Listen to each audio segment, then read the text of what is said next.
حضرت ابو ہریرہ رضی اللہ تعالی عنہ سے روایت ہے کہ ایک ریوڑ پر بھیڑیے نے حملہ کر دیا۔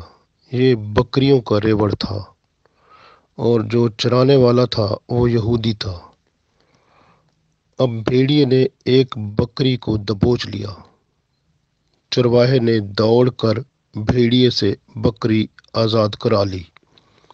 بھیڑیا ایک پہاڑی پر چڑھ کر بولا، چرواہے، تو نے مجھ سے میرا رزق چھین لیا ہے۔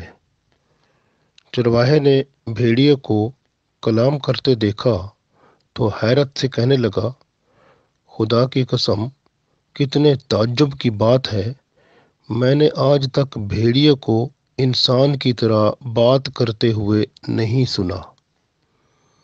بھیڑیے نے چرواہے سے کہا، اس سے بھی زیادہ تعجب کی یہ بات ہے کہ تم لوگ رسول اللہ صلی اللہ علیہ وسلم کی بات تک نہیں سنتے جبکہ وہ تمہیں نجات کی طرف بلاتے ہیں، اور تم لوگ ہو کہ ان سے فرار کرتے ہو۔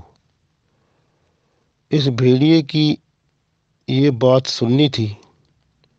وہ چرواہا حیران ہو گیا اور حیران و پریشانی کی حالت میں بارگاہ رسالت صلی اللہ علیہ وسلم میں پہنچا اور یہ داستان سنائی، اور پھر کلمہ پڑھ کر مسلمان ہو گیا۔